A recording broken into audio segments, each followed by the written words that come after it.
നമസ്കാരം, JB ജംഗ്ഷനിലേക്ക് സ്വാഗതം. മലയാളത്തിന്റെ സാംസ്കാരിക രാഷ്ട്രീയ ഭൂമികയിൽ സൗരഭ്യം വിതറിയ 3 തലമുറകളെ പ്രതിദാനം ചെയ്യുന്ന 3 വ്യക്തികളായിരുന്നു കഴിഞ്ഞ ദിവസം JB ജംഗ്ഷനിൽ. മുത്തച്ഛൻ വേഷത്തിലൂടെ മലയാളിയുടെ മനസ്സിൽ ചേക്കേറിയ ശ്രീ ഉണ്ണികൃഷ്ണൻ നമ്പൂതിരി, അദ്ദേഹത്തിൻ്റെ മരുമകൻ ശ്രീ കൈതപ്പുറം ദാമോദരൻ നമ്പൂതിരി, ശ്രീ കൈതപ്പുറത്തിൻ്റെ മകൻ സംഗീതജ്ഞനായ ദീപാങ്കരൻ. ജയരാജ് കുടുംബത്തിന്റെ ഒരു അവിഭാജ്യ ഘടകമാണ് എപ്പോഴും. അതെ, ഇപ്പൊ ഈ മുത്തശ്ശനെ അതെ സൂപ്പർ സ്റ്റാർ ആക്കിയത് വാസ്തവമാണ്. അതിലൊന്നും ഒരു തെറ്റുമില്ല. ഇന്നും അദ്ദേഹം വന്നു എന്ന് വിചാരിച്ചാൽ ജയരാജൻ വന്നാൽ എനിക്കൊരു പ്രത്യേകതയാണ്. ഇല്ലത്ത് വന്നാലും തന്നെ ഇല്ലത്ത് വന്നിട്ട് അവിടുന്ന് പായസം കുടിക്കുക, മുളേശം വെക്കുക, പുളിശ്ശേരി കാളൻ ഇതൊക്കെ വെക്കുക, ഇതൊക്കെ ഇഷ്ടമാണ് അദ്ദേഹത്തിന്. അത് മാത്രല്ല, കമലഹാസനും പിന്നെ പിണറായിയൊക്കെ വന്നിട്ടേ മുത്തച്ഛൻ എല്ലാവരും കെട്ടിപ്പിടിക്കണ്ടേ, എന്നെ കൂടി കെട്ടിപ്പിടിക്കണം. അതാണ് ജയരാജന്റെ ഒരു പ്രത്യേകത. കാണിച്ചു തരാം ഞാൻ ഒരു ദൃശ്യം. അതെ, എത്ര കണ്ടാലും മതിയാവില്ല. അതിൽ കരച്ചിലും ഉണ്ട്, എല്ലാം ഉണ്ട്, സന്തോഷം എല്ലാം ഉണ്ട്. ഒരാളെ കാണിച്ചു തരാം, വാ നോക്ക്. മുത്തശ്ശ, എനിക്ക് അങ്ങനെ വിളിക്കാനാണ് ഇഷ്ടം. ഇന്ന് കേരളത്തിൻ്റെ മുഴുവൻ മുത്തശ്ശനാണ്. അതിന് കാരണക്കാരൻ ഞാനാണ്. കോറോത്ത് പഴയ ഒരു ഇല്ലത്ത് അമ്പലക്കുളവും പരിസരവുമായിട്ട് വളരെ വിശുദ്ധിയോടുകൂടി നൈർമല്യത്തോടെ ജീവിച്ചിരുന്ന അങ്ങയുടെ ജീവിതം ഞാൻ സിനിമയിലേക്ക് കൊണ്ടുവന്ന് ആകെ താറുമാറാക്കി. ഇന്ന് തിരക്കുള്ള ഒരു നടനാണ്. ഏതാണ് ഏറ്റവും കൂടുതൽ ഇഷ്ടമുള്ള നിമിഷം? പണ്ട് ആ സ്വസ്ഥത അനുഭവിച്ചിരുന്ന ഒരു സാധാരണ നമ്പൂതിരിയായിരുന്നോ, ഇന്ന് തിരക്കുള്ള നടനാണോ? ഏതാണ് കൂടുതൽ ഇഷ്ടം? സിനിമയിൽ വന്നേക്കില്ല തന്നെയാണ്, സുഖം തന്നെയാണ്. പിന്നെ സംശയം ഉണ്ടാ അഭിനയിക്കാൻ പോകുന്നതും ഇന്നിപ്പം സാധിക്കില്ല എന്ന് മാത്രമേ ഉള്ളൂ. ഒന്നുമില്ല, അഭിനയിക്കാൻ അതൊക്കെ ഇഷ്ടമാണ്. ഈ ദാമോദരനാണ് ഇതിന്റെ അല്ല ആള്. ഇതിന്റെ ആണി മുഴുവൻ ഇവനാണ്. ഇവൻ ആരാണെന്ന് അറിയാതെ അത്രയും യോഗ്യനാണ് എല്ലാം കൊണ്ടും. വരട്ടെ വരട്ടെ. ഞാൻ 2002 എൻ്റെ 3ാമത്തെ പടമാണ് കല്യാണരാമൻ. സാറ് ഭയങ്കര ആക്റ്റീവാണ്. പിന്നെ എപ്പോഴും അഭിനയിക്കാനുള്ള റെഡിയായിട്ടിരിക്കുക, വിളിക്കുമ്പോൾ വളരെ സന്തോഷമായിട്ട് പോവുക. പിന്നെ ഒരു ക്ഷീണം, ഒരു വയ്യാമ എപ്പോൾ വിളിച്ചാലും സാർ റെഡിയാണ്. നമ്മളൊക്കെ പറയും, അയ്യോ ഇപ്പോഴത്തെ അല്ലേ ഉള്ളൂ സാർ, കുറച്ച് കഴിഞ്ഞെടുക്കാം അല്ലേ, ഊണ് കഴിച്ചിട്ട് എടുക്കാമല്ലേ ഷോട്ട് എന്നൊക്കെ പറയും. സാറങ്ങനെ പറയത്തില്ല. പിന്നെ രാത്രി 2 മണി, രാപ്പകലെടുക്കുമ്പോൾ 2 മണിക്കൊക്കെ സാർ അപ്പോഴും വളരെ പ്രസൻറ്റായിട്ട് ഇങ്ങനെ ഇരുന്നിട്ടുണ്ട്. ഒരു കൊല്ലം പയ്യുന്നത് കഴിച്ചു ഈ കല്യാണറാമൻ. അത് മാത്രല്ല, ഈ കല്യാണരാമൻ നമുക്കൊക്കെ ഇഷ്ടമാണ്. ഒരു സെക്കൻഡ്, വരട്ടെ.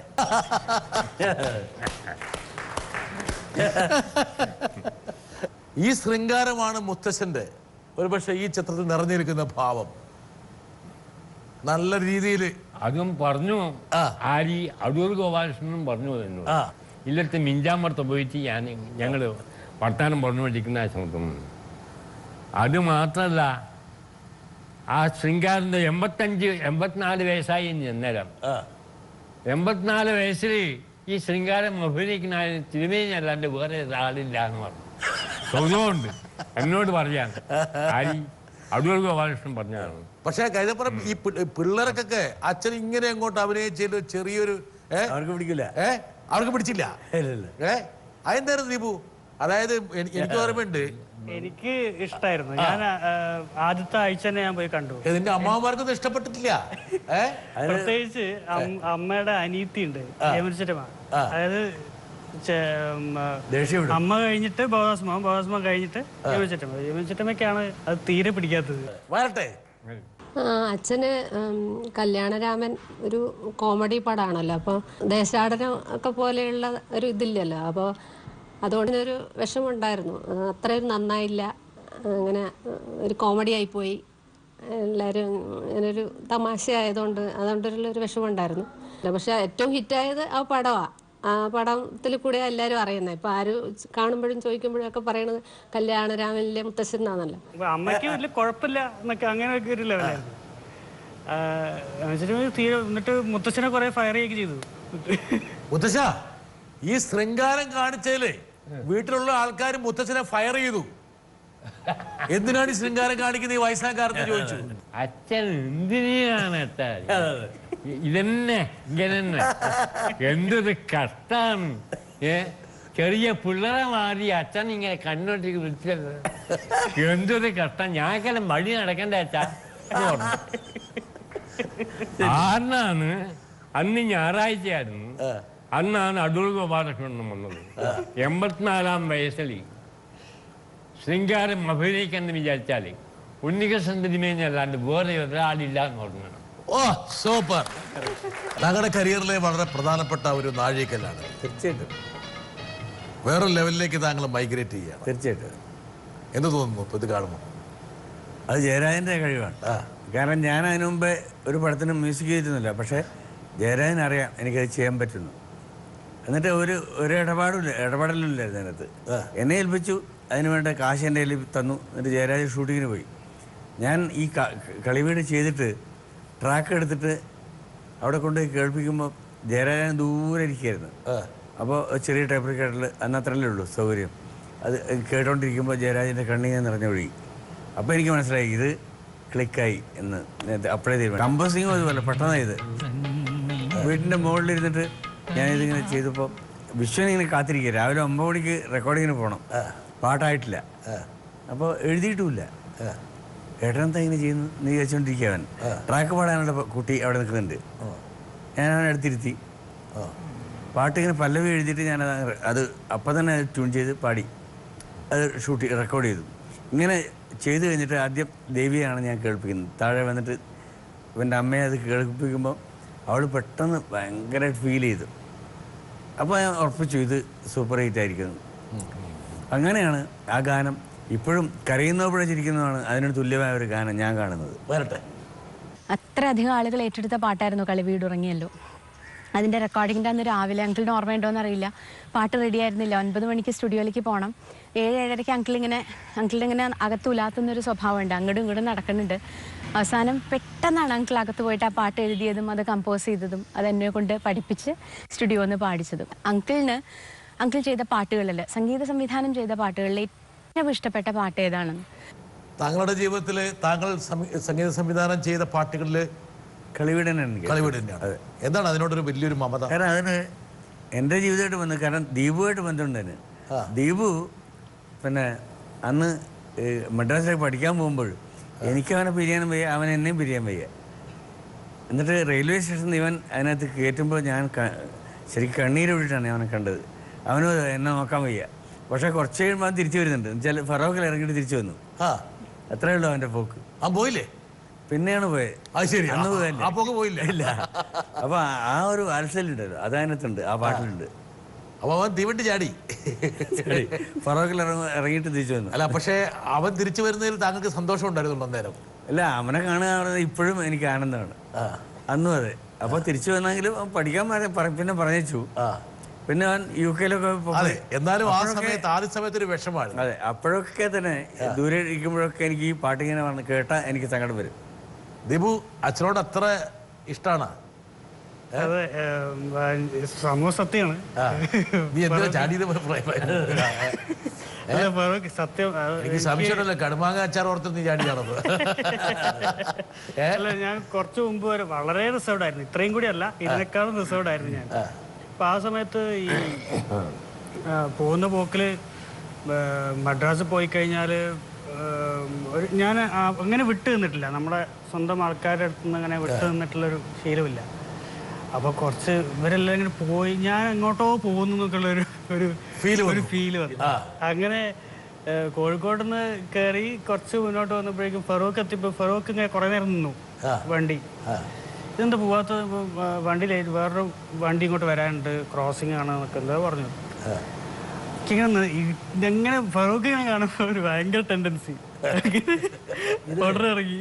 ഈ പാട്ടിലാണ് എനിക്ക് ഏറ്റവും കൂടുതൽ അഭിനന്ദനങ്ങൾ കിട്ടിയത്. അത് വളരെ സീരിയസ് ആയിട്ട് വീട്ടിൽ നന്ദകുമാരൻ്റെ എഴുത്തുകാരൻ, അദ്ദേഹത്തിൻ്റെ വൈഫ് പിന്നെ എനിക്ക് ലെറ്റർ അയച്ചിരുന്നു. കാരണം ഞാൻ ലളിതാ സഹസ്രത്തിൻ്റെ കൂടെയാണ് ആ CD കേസറ്റ് വെക്കുന്നതെന്ന്. വലിയ അംഗീകാരമാണ്. അത്ര അംഗീകാരം. അതെ, അങ്ങനെ പലരും. അതുപോലെ ഞങ്ങളെ കുടുംബത്തിലേക്ക് ഏറ്റവും കൂടുതൽ ഈ ഗോൾഡൻ CD വന്നത് ഈ ഒരു പാട്ട് വരട്ടെ. ഈ പാട്ട് ദീപുവിൻ്റെ 10ാം വയസ്സിലാണ് പാടുന്നത്. 10ാം വയസ്സുള്ള അതിൻ്റെ പെർഫെക്ഷനൊക്കെ ഇപ്പം കേട്ടാൽ അതിന് അത്ഭുതം തോന്നും. വരട്ടെ വരാണ്. ദീപുവിൻ്റെ ഏത് കാര്യത്തിലും ഞാൻ കൂടുതലായിട്ട് ക്രിറ്റിസൈസ് ചെയ്യാറുണ്ട്. അവൻ്റെ കാര്യങ്ങളിൽ ഞാൻ ഇടപെടാറുണ്ട്. കാര്യങ്ങളെല്ലാം ഒരഭിപ്രായം പറയാൻ എന്നോട് ചോദിക്കാറുമുണ്ട്. അതിൽ എനിക്ക് തോന്നുന്ന അഭിപ്രായം ഞാൻ പറയാറുമുണ്ട്. അത് അവന് ഇഷ്ടപ്പെടുമോ എന്താ എനിക്കറിയില്ല. പക്ഷെ എന്നാലും ഇഷ്ടപ്പെടുമെന്നാണ് എൻ്റെ ധാരണ. അതുകൊണ്ട് ഞാൻ ഇനി പറയുന്നത് അവന് ഇഷ്ടപ്പെടുന്നില്ലേ എന്താ അതറിഞ്ഞാൽ കൊള്ളാം.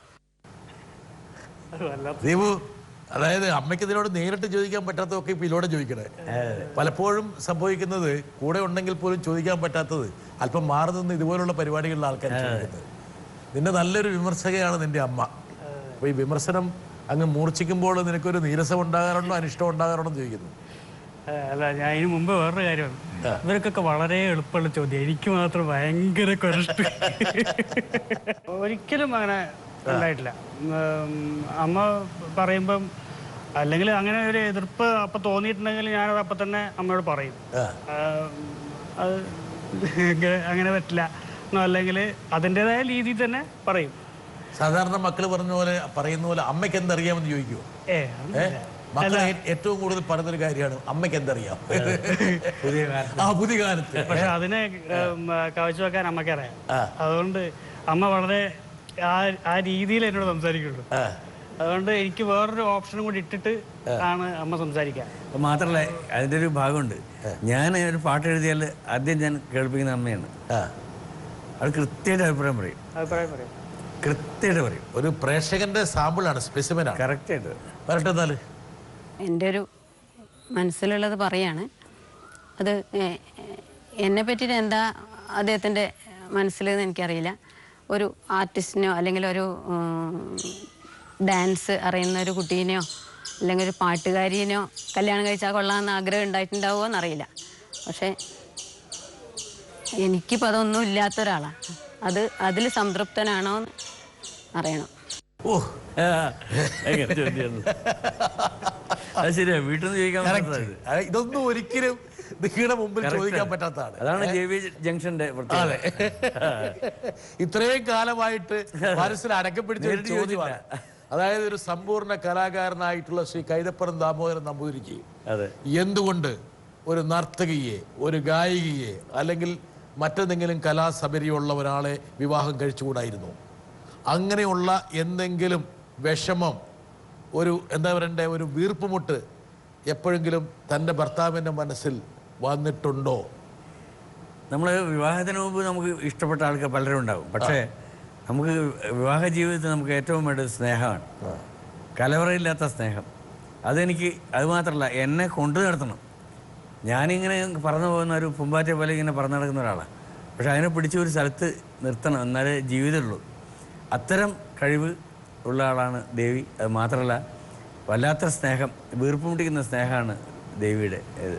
അതുകൊണ്ട് ഏറ്റവും ഇഷ്ടപ്പെട്ട സ്ത്രീ എനിക്ക് ദേവി തന്നെയാണ്, യാതൊരു സംശയമില്ല. ദേവി ഒരു ദേവി തന്നെയാണ്, സംശയമില്ല. അതാണ് താങ്കളുടെ ജീവിതത്തിൻ്റെ ഒരുപാട് ദുർഘട ഘട്ടങ്ങളിൽ അല്ലെങ്കിൽ തീർച്ചയായിട്ടും ആ സന്ധികളിലൊക്കെ ഒരു പക്ഷേ താങ്ങായിട്ട്. സംശയമൊന്നുമില്ല. അത്രയും വിഷമം ഞാൻ അവിടെ അനുഭവിപ്പിച്ചിട്ടുണ്ട്. എനിക്കറിയാം. ഞാൻ പലപ്പോഴും ബാബുദാസിനോടിലൂടെയൊക്കെ താങ്കളുടെ വിവരം അറിയുന്നുള്ളതുകൊണ്ട് പറയാം. ഒരുപക്ഷെ ശ്രീ കൈതപ്പുറം ദാമോദരൻ നമ്പൂതിരി തിരിച്ച് ജീവിതത്തിലേക്കും കലയിലേക്കും മടങ്ങിയതിന് രണ്ട് കാരണം, ഒന്ന് സംഗീതം, ഒന്ന് സ്നേഹമാണ്. തീർച്ചയായിട്ടും ഈ രണ്ട് മരുന്നുകളാണ് താങ്കളുടെ ശരീരത്തിലെ. പുറത്തുനിന്നുള്ള സ്നേഹവും എൻ്റെ മനസ്സിലെ സ്നേഹവും ആണ് അതിൻ്റെ കാരണം. പുനർജന്മമാണ് താങ്കളുടേത്, ആരും സംശയമില്ല. ഞാനിങ്ങനെ വന്നിരിക്കുന്നു എൻ്റെ മോൻ വരെ വിചാരിച്ചിട്ടില്ല. ചെറിയ ഡോക്ടർ അന്ന് അവിടുന്ന് വെല്ലൂരിൽ നിന്നുള്ള റിസൾട്ട് കണ്ടിട്ട് അവന് സങ്കടമായി എന്ന് പറഞ്ഞു. അച്ഛൻ എഴുന്നേറ്റ് നടക്കാൻ പറ്റില്ല ഇനി എന്നൊക്കെ. കാരണം തലയിൽ ഹെമറേജ് ആയിരുന്നു ശരിക്കും. ആ മസ്തിഷ്ക ആഘാതമൊക്കെ വന്നു കഴിഞ്ഞാൽ ആൾക്കാർ പിന്നീട് ഒരിക്കലും തിരിച്ച് വളരെ അപൂർവമാണ്. ഞാനിവിടെ വന്നിരിക്കുന്നു പറയുന്നത് ഒന്ന് ഈ പരിപാടിയോടും ഞാൻ ഇത് എത്ര പോപ്പുലറായ പരിപാടിയാണ്, പിന്നെ ബ്രിട്ടാസിനോടുള്ള സ്നേഹം, പരിഭവങ്ങളൊക്കെ നമുക്ക് ഉണ്ടാകാം ചിലപ്പോൾ, പരിഭവങ്ങളും പരാതൊക്കെ ഉണ്ട്, പക്ഷേ എനിക്ക് ഇഷ്ടം ഉള്ള ആളാണ്. അല്ലെങ്കിൽ ഞാൻ ഇവിടെ നിന്ന് ഈ പടിയൊന്നും എനിക്ക് കയറാൻ പറ്റില്ല. എൻ്റെ മോനാണ് കൃത്യമായിട്ട് അസസ് ചെയ്തത്. ചെറിയ ആൾ ഡോക്ടർ, അവൻ മിടുക്കനാണ്. അവൻ അന്നേ പറഞ്ഞു, ഇപ്പോഴും പറയാറുണ്ട്, അച്ഛൻ ഇങ്ങനെ എഴുന്നേറ്റ് നടക്കുന്നൊന്നും വിശ്വസിച്ചില്ല.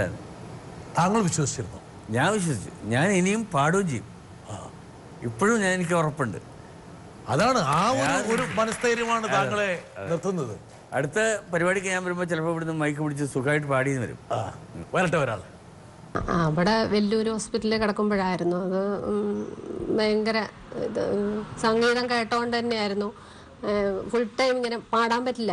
അപ്പം പിന്നെ പക്ഷേ ഇങ്ങനെ കേട്ട് കഴിയുമ്പോൾ അതിനുള്ളൊരു നല്ലൊരു പ്രചോദനമായിരുന്നു അത്. പാട്ട് കേട്ട് കേട്ട് കേട്ട് അതിലോട്ട് തിരിച്ചു വരാൻ പറ്റും എന്നുള്ളത് അവരുടെ ഭയങ്കര ഒരു ആത്മവിശ്വാസമായിരുന്നു. എനിക്ക് പറ്റും എന്നുള്ളൊരു കോൺഫിഡൻസ് ഉണ്ടായിരുന്നു.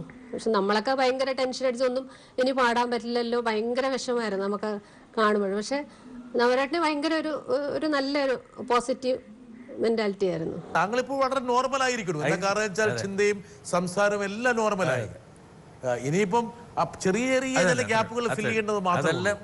അതൊക്കെ ഇവരൊക്കെ കൂടെ ഉണ്ടെങ്കിൽ, ഈ മുത്തശ്ശനൊക്കെ ഉണ്ട്, പിന്നെ എന്ത് വളരെ ഈസി ആയിട്ടാണ് ഇത്രയും രസികനായ ഞാൻ ഒരു നടനെയും ഒരു പാട്ടുകാരനെയും കൊണ്ടുവന്നിരിക്കുന്നത്. ഇവന്റെ ഹിന്ദി പാട്ട് കേട്ടിനാ കേൾക്കേണ്ടതാണ്.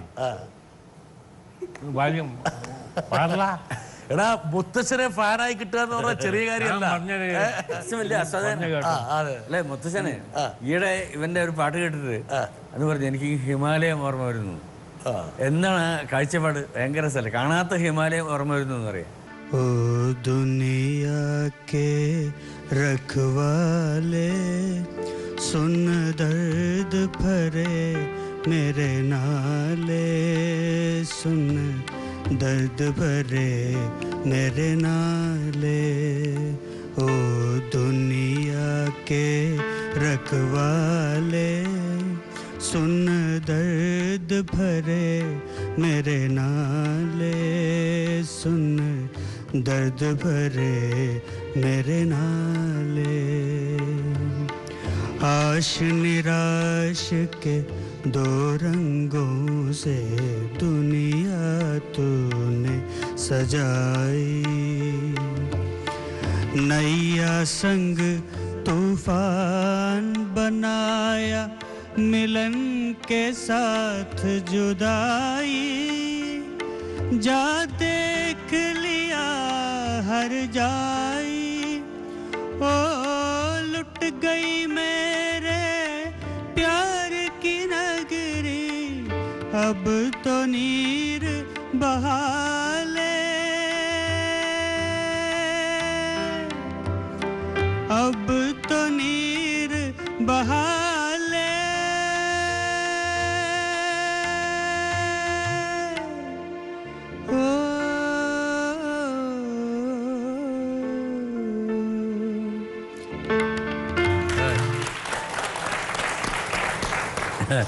എന്റെ നോക്കി അകന്നാന്ന് ജന്മത്തിൽ വൃദ്ധാസന്റെ ക്ലാസ്മേറ്റ് ആയിട്ട് ജയിക്കണം. ജോൺ വൃദ്ധാസന്റെ ക്ലാസ്മേറ്റ് ആയിട്ട് ജനിക്കണം. വരുന്ന ജന്മത്തിൽ ഈ ജന്മല്ല, ഈ ജന്മം ഫുള്ളായിട്ട് പോയി. എഫ് എന്ന് പറഞ്ഞാൽ ഫുള്ള്. അതിന് വിരോധമുണ്ടാ? സന്തോഷല്ലേ? അതായത് ഭവദാസനെ ഞങ്ങള് വെജിറ്റേറിയൻ ആയിരുന്ന ഭവദാസനെ മുട്ടയും മത്തിയൊക്കെ കൊടുത്ത് ഞങ്ങള് വഷളാക്കിയിരുന്നു. കേട്ടത് വരട്ടെ ഒരാൾ. നമസ്കാരം. ഇതെന്തത് സംഗീത കുടുംബം മൊത്തം ഉണ്ടല്ലോ. തിരുമേനി, വളരെ സന്തോഷമുണ്ട് തിരുമേനിനെ ഇവിടെ കാണുന്നതിൽ. പിന്നെ ഇവൻ ഒരു മിടുക്കനാണല്ലോ, നമ്മുടെ ദീപു. ഇവനെ കൊണ്ട് ആദ്യം ഒരു സിനിമാ പാട്ട് പാടിച്ചത് ഞാനാണ്. തിരുമേനിയും ഞാനുമായിട്ടുള്ള ബന്ധം, ഞങ്ങളുടെ സംഗീത പാട്ട് കൂട്ടായ്മ തുടങ്ങുന്നത് തൂവൽ സ്പർശം കമൽ സംവിധാനം ചെയ്ത തൂവൽ സ്പർശനത്തിന് വേണ്ടിയാണ്. അന്ന് തുടങ്ങിയ ആ ബന്ധം ഒരു ലിറിക്സിസ്റ്റ്, ഒരു സംഗീത സംവിധായകൻ എന്നുള്ള പോലെയല്ല. സ്വന്തം സഹോദരന്മാരെ പോലെയാണ് ഞങ്ങൾ നേരിട്ട് കാണുമ്പോഴും വർക്ക് ചെയ്യുമ്പോഴും ഫോണിലൂടെ സംസാരിക്കുമ്പോഴും ഈ അടുത്ത കാലം വരെ. തിരുമേനി വളരെ സിമ്പിളായിട്ട് ഏതൊരു ട്യൂൺ കൊടുത്താലും ഹൃദയം കൊണ്ട് വരികൾ എഴുതിത്തരുന്ന ഒരു എഴുത്തുകാരനാണ്. അതുകൊണ്ട് തന്നെയാണ് അദ്ദേഹത്തിൻ്റെ വരികൾ നമുക്ക് പാടുമ്പോൾ വളരെ വലിയ ബുദ്ധിമുട്ടുള്ള കട്ടിയുള്ള പദങ്ങളൊന്നും ഉണ്ടാകണമെന്നില്ല, പക്ഷേ അത് നമ്മുടെ ഹൃദയത്തിൽ തറയ്ക്കും. അങ്ങനെ ഒരുപാട് നല്ല പാട്ടുകൾ ഞാനും തിരുമേനിയുമായിട്ട് ഉണ്ടാക്കാൻ സാധിച്ചു. ഈ JB ജംഗ്ഷനിൽ നിങ്ങളെ കണ്ട് മുട്ടാൻ കഴിഞ്ഞതിൽ വളരെ വളരെ സന്തോഷമുണ്ട്. തിരുമേനി, നമ്മൾ അടുത്ത് തന്നെ വീണ്ടും ഒരു നല്ല കൂട്ടായ്മ നമ്മളുടെ വീണ്ടും തുടർച്ചയെന്നോണം നല്ല പാട്ടുകൾ ഉണ്ടാക്കാൻ ഇടവരട്ടെ. Okay, bye. ഔസേപ്പച്ചൻ, ജോൺസൺ മാഷെ പോലെ തന്നെ നിങ്ങളുടെ പാട്ടുകൾക്ക് വേറൊരു ഭംഗി, ശൈലി എല്ലാം നൽകിയൊരാളാണ്. ഏത് പാട്ടാണ് ഔസേപ്പച്ചനെ കാണുമ്പോൾ മനസ്സിലേക്ക് വരുന്നത്? ഏതോ വാർമുകിലിൻ കിനാവിലെ മുത്തായി നീ വന്നു. പാതിരാമഴ, അസാധ്യ പാട്ടാണ്. വരട്ടെ. ഞാൻ അവസാനിച്ചോട് പറഞ്ഞിട്ടുണ്ട് ഈ വിഷയം. എൻ്റെ വീട്ടിൽ ഒരു ദിവസം ഒരാൾ കയറി ഇങ്ങനെ വന്നിട്ട് പാതിരാമഴ ഒച്ചത്ത് പാടിക്കൊണ്ടിരിക്കുക. എന്നിട്ട് അത് എന്നോട് കൂടി പാടാൻ പറയാം. എന്നിട്ട് അയാൾ നേരെ കയറി അകത്തേക്ക് വന്നു. ഞാൻ ആ പാതിരാമഴയിലെ കഥാപാത്രം പോലുള്ള ഒരാളാണെന്ന് പറഞ്ഞിട്ട് അയാൾ അയാൾക്ക് ഏറ്റവും ഇഷ്ടപ്പെട്ട പാട്ട് ഇതാണ്. കുറേ നേരം എന്നോട് വർത്താനൊക്കെ പറഞ്ഞിട്ട് ഔസേപ്പച്ചനോട് താങ്ക്സ് പറഞ്ഞു, എന്നോട് താങ്ക്സ് പറഞ്ഞിട്ട് പോയി അയാൾ. പിന്നെ ഞാൻ കണ്ടില്ല അയാളെ. പക്ഷേ അതാണ് ആ ഔസേപ്പച്ചൻ്റെ മ്യൂസിക്കിന് ആരെ പറ്റിയാണോ നമ്മൾ പറയുന്നത് അതിൻ്റെ മൂഡുണ്ടാവും അതിനകത്ത്. ഔസേപ്പച്ചൻ്റെ ഈ ഷിബു ചക്രവർത്തിയായിട്ടുള്ള പല പാട്ടുകളും എനിക്ക് ഭയങ്കര ഇഷ്ടമാണ്. പടത്ത് ONV സാറ്, പിന്നെ ഭരതേട്ടൻ്റെ പടം കാതോട് കാതോട് അസാധ്യ പാട്ടുകൾ. ഞാൻ എഴുതിയ മാത്രമൊന്നുമല്ല, ഔസേപ്പച്ചൻ നാഷണൽ അവാർഡ് വരെ കിട്ടിയിട്ടുള്ള ആളാണ്. പക്ഷെ എപ്പോഴും വളരെ സൗഹൃദങ്ങളാണ് ഒരു പക്ഷേ നിങ്ങളുടെ ജീവിതത്തിൽ ഏറ്റവും അമൂല്യമായിട്ടുള്ള. തീർച്ചയായിട്ടും ഇപ്പോഴും അത് നിലനിർത്തുന്നു. ഇവരൊക്കെ താങ്കളെ കുറിച്ച് പറയുമ്പോൾ ഇപ്പം ഞാനിപ്പോൾ എന്തുകൊണ്ടാണ് അവരെ ഇവിടെ കൊണ്ടുവന്നത് വെച്ചാൽ താങ്കളുടെ ജീവിതത്തെ സമൃദ്ധമാക്കിയിട്ടുള്ള ഒരുപാട് വഴിത്താരകളാണ്. തീർച്ചയായിട്ടും അത് നമ്മളെ ഉണർത്തും. തീർച്ചയായിട്ടും. ദീപു, അച്ഛനെ എന്തെല്ലാം തരത്തിലുള്ള സൗഹൃദങ്ങളും ബന്ധങ്ങളും ഇതുപോലുള്ള അനുഗ്രഹങ്ങളുമുണ്ട്. ദീപു കുറച്ചൊരു ഇൻട്രോവേർട്ടാണ്. എന്താ കാരണം വെച്ചാൽ ദീപു ഒന്നും പതുങ്ങിയിരിക്കുന്ന എങ്ങനെ അച്ഛനിങ്ങനെ പാറി നടന്ന ഒരാളാണ്. തിരുവനന്തപുരത്ത് പൂജാരി ആയിരിക്കുമ്പോൾ തന്നെ ഭയങ്കര പാറലായിരുന്നു. അങ്ങനെ പാറി നടന്ന ആളുടെ മകൻ ഇങ്ങനെ അല്പം ഒതുങ്ങിപ്പോയത് എന്താണ് എന്നെ എപ്പോഴും അത്ഭുതപ്പെടുത്തിയിട്ടുള്ള കാര്യമാണ്. അത് എന്താണെന്നറിയില്ല, എൻ്റെ ഒരു അതേ നമ്മൾ പറക്കാൻ ഇപ്പൊ തുടങ്ങിയിട്ടുള്ളോ? അങ്ങനെയല്ല, എൻ്റെ ഒരു സ്വഭാവത്തിൽ തന്നെ കുറച്ചൊരു ഇൻട്രോവേർട്ട് ഉണ്ടാവും. ഇത് നേരെയാക്കാൻ വേണ്ടി ഞാൻ MBA പഠിപ്പിച്ചത്. പക്ഷെ അവിടെ പോയിട്ട് കൊണ്ട് ഹോം സിക്നസ് ആയിരുന്നു. അതെ, അവൻ വിദേശത്ത് പോയിട്ടും അവന് വീടിനോടുള്ള സ്നേഹം. പക്ഷെ ഒരു കണക്കിന് നല്ലതല്ലേ? നല്ലതാണ് തീർച്ചയായിട്ടും ഈ കാലഘട്ടത്തിൽ. പക്ഷെ വേദിയിൽ കയറുമ്പോൾ അവനിപ്പം ഉഷാറാ. പണ്ട് അതുമില്ല, വേദിയിൽ കയറിയാലും മാറി നിൽക്കും. അതല്ല, തീർച്ചയായിട്ടും വരട്ടെ ഒരാൾ കൂടി. എനിക്കിപ്പോൾ ചോദിക്കാനുള്ളൊരു ചോദ്യം വേറൊന്നുമല്ല. എങ്ങനത്തെ ട്യൂൺ കിട്ടിയാലും ട്യൂണിനനുസരിച്ച് എഴുതുന്നതിൽ ഒരു കില്ലാടിയാണ് തിരുമേനി എന്ന് എല്ലാ പാട്ടുകളിലും തെളിയിച്ചിട്ടുണ്ട്. പക്ഷേ ഒരു കവി എന്ന് പറയുമ്പം ഒരു നല്ലൊരു കവിത എഴുതിയിട്ട് അതിന് ട്യൂൺ ചെയ്യുന്നതാണോ നല്ലത് തിരുമേനിക്ക് ഇഷ്ടം? അല്ല, ഇന്ന് നടക്കുന്നത് പോലെ ഒരു ട്യൂൺ കിട്ടിക്കഴിഞ്ഞ് അതിനനുസരിച്ച് കവിത എഴുതുന്നതാണോ തിരുമേനിക്ക് ഇഷ്ടം? സിനിമാ പാട്ടുണ്ടായ കാലം മുതലുള്ള ചോദ്യമാണിത്. പക്ഷേ എന്നെ സംബന്ധിച്ച് ഇത് എളുപ്പമാകുന്ന എങ്ങനെ വെച്ചാൽ ഞാൻ ആ ട്യൂൺ പഠിക്കുന്നുണ്ടാ. അതുകൊണ്ട് എൻ്റെ മനസ്സിലതിങ്ങനെ ഒരു എന്താണ് വൃത്തം പോലെ വരും. അങ്ങനെയാണ് ഞാൻ പാട്ട് എഴുതുന്നത് എളുപ്പത്തിൽ. ഇപ്പോൾ പിന്നെ ദീപുവിൻ്റെയൊക്കെ നല്ലൊരു ട്യൂൺസാണ്. ഇപ്പോൾ പറയാതെ അറിയാതെ നീ പോയതല്ലേ, അതൊക്കെ എന്തൊരു മൂടാണ്. എനിക്ക് തന്നെ അത് വല്ലാത്തൊരു രസമാണ്. സിമ്പിൾ വരികളല്ലേ. പറയാ തനനാന തനനാന തനനാന, ആ സിമ്പിളായ ട്യൂണിനനുസരിച്ച് ഞാൻ അതേപോലെ പോകും. അതാണ് ഈ പുതിയ തലമുറയിലെ കുട്ടികളിൽ ഏറ്റവും മിടുക്കനായിട്ടുള്ള ആളാണ് ഈ ദീപക് ദേവ്. ഒരുപക്ഷെ താങ്കളൊരു സംഗീത സംവിധായകൻ കൂടി ആയതുകൊണ്ട് എളുപ്പമാണ്. അല്ലേ? രണ്ടും കൂടി മനസ്സിലാക്കാം. ഞാൻ വേണം ഒരു പാട്ട് കാണിച്ചത്. വളരെ ലളിതമാണ്, പെട്ടെന്ന് ആൾക്കാരിലേക്ക് അരിച്ചെടുക്കുന്നതാണ്. സിനിമ പാട്ട് ലളിതഗാനമാണ്, അല്ലാതെ ഘനഗാനമല്ല ശരിക്കും. അപ്പം ശ്രീനിവാസന് വേണ്ടി ചെയ്യുക എന്ന് പറഞ്ഞാൽ എൻ്റെ ആത്മാർത്ഥമായിട്ട് പ്രവൃത്തിയായിരിക്കും ഇത്. കാരണം വളരെ നാൾ മുമ്പേ എനിക്ക് പരിചയമാണ്. മാത്രമല്ല എനിക്ക് സത്യനന്ദിക്കാടിൻ്റെ ചിത്രത്തിലേക്ക് കടക്കാനുള്ളൊരു വഴി ശ്രീനിവാസനാണ് തുറന്നത്. തിരുമേനി ഈ പറഞ്ഞ വരികൾ എഴുതുമ്പോൾ പ്രേക്ഷകരൊക്കെ മനസ്സിലിങ്ങനെ ഓർക്കുന്നുണ്ടോ? അതായത് തീർച്ചയായിട്ടും ആൾക്കാർക്ക് വേണ്ടിയാണ് ഞാൻ എഴുതുന്നത്. തീർച്ചയായിട്ടും ഉണ്ട്. അവർക്ക് ഇഷ്ടപ്പെടണമെന്ന് ഞാൻ ആലോചിക്കും. അവരെനിക്കറിയാം, ഇപ്പോഴും അറിയാം. ഇപ്പോഴും ഞാൻ പാടുമ്പോൾ അല്ലെങ്കിൽ ഇത്രയും ജനങ്ങൾ എന്നെ സ്നേഹിക്കുന്നത് എന്തിനാണെന്ന് ഞാൻ ആലോചിക്കും. ഞാൻ അവർക്ക് വേണ്ടി ഒന്നും കൊടുത്തിരുന്നില്ല, പക്ഷെ നല്ല പാട്ടുകൾ കൊടുത്തിട്ടുണ്ടല്ലോ. അതാണ് ഏറ്റവും വലിയ കാര്യം. അതെ, തീർച്ചയായിട്ടും. താങ്കളൊരു സംസ്കാരമാണ് പകർന്നു നൽകിയത്. തീർച്ചയായിട്ടും. വരട്ടെ. എൻ്റെ കൂടെ വർക്ക് ചെയ്യുന്ന പറയുന്നത് ദീപുവാണ്. ദീപു എൻ്റെ ഒരു സിനിമയ്ക്ക് റീറെക്കോർഡിങ് ചെയ്തു. അപ്പോൾ എനിക്ക് പറയാനുള്ള, ദീപു ഒരു വളരെ പ്രോമിസിംഗ് ആയി വരാൻ പോകുന്ന ഒരു മ്യൂസിക് ഡയറക്ടർ ആയിരിക്കും. പിന്നെ ദീപുവിനോട് എനിക്കൊരു കാര്യം ചോദിക്കാനുള്ളത്, പേഴ്സണലി എനിക്ക് എൻ്റെ ഒരു കോൺഫിഡൻസിന് വേണ്ടിയിട്ടാണ്. അപ്പം ദീപുവിനെ ഞാൻ ഈ പടത്തിന്, ഈ ലിസമ്മയുടെ വിടുന്ന പടത്തിന് റീറെക്കോർഡിങ് BGM ചെയ്യാൻ വേണ്ടി വിളിക്കുമ്പോൾ ഒന്ന് നമ്മൾ വ്യക്തിപരമായ ബന്ധമില്ല.